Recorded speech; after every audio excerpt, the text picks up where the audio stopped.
বন্ধুরা তোমরা সবাই কেমন আছো? আশা করি তোমরা সবাই ভালো আছো, আমিও ভালো আছি। আজকে রেসিপি কড়াইশুঁটি দিয়ে পনির। নিয়েছি আলু, পনির, টমেটো পেস্ট, জিরে ধনের গুঁড়ো, গরম মশলা, গোটা জিরে, লঙ্কা, কড়াইশুঁটি। তেল বসিয়ে তেলটা গরমও হয়ে গেছে, আমি দিয়ে দেবো গোটা জিরে। দিয়ে দিলাম গোটা জিরে ফোড়ন।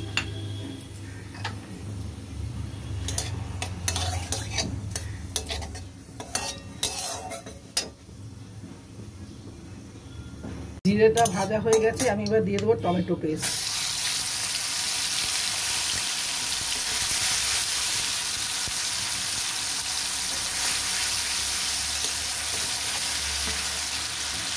দিয়ে দিলাম লঙ্কার গুঁড়ো, জিরে ধনের গুঁড়ো দিয়ে দিলাম, দিয়ে ভালো করে মিশিয়ে নেব।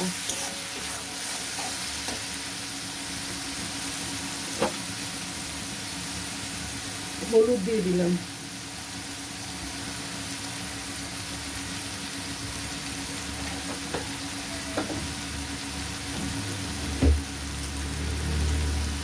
একটু নুন দিয়ে দিলাম।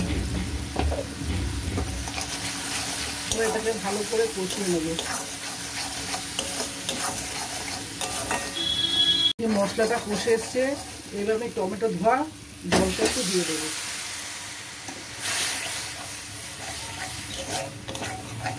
দিয়ে আমি আবার এবার কড়াইশুঁটি দিয়ে দিলাম,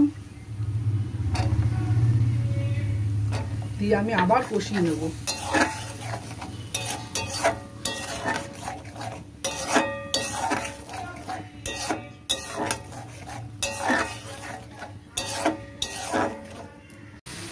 এটা অনেকটা কষে এসছে, এবার আমি দিয়ে দেবো আলু। আলুটা আমি নুন হলুদ দিয়ে হালকা ভেজে নিয়েছিলাম।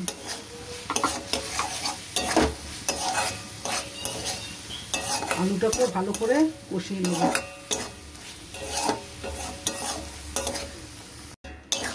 এবার আমি পনিরটা দিয়ে দেবো। পনিরটা আমি নুন হলুদ দিয়ে হালকা ভেজে নিয়েছি। পনিরের সাথে মশলাটা ভালো করে মিশিয়ে নেব। মিশিয়ে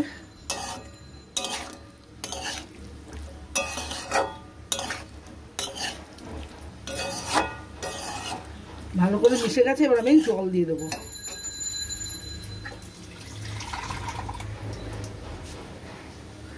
এর সাথে মশলাটা ভালো করে মিশে গেছে, এবার আমি জল দিয়ে দেবো। ভালো করে নেড়ে নেব।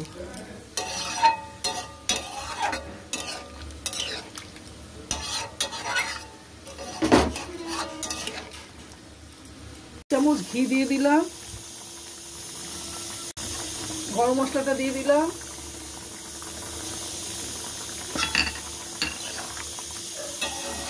আমার হয়ে গেছে। এবার এটাকে আমি নামিয়ে নেব। কড়াইশুঁটি দিয়ে পনির তৈরি হয়ে গেছে। কড়াইশুঁটি দিয়ে পনির।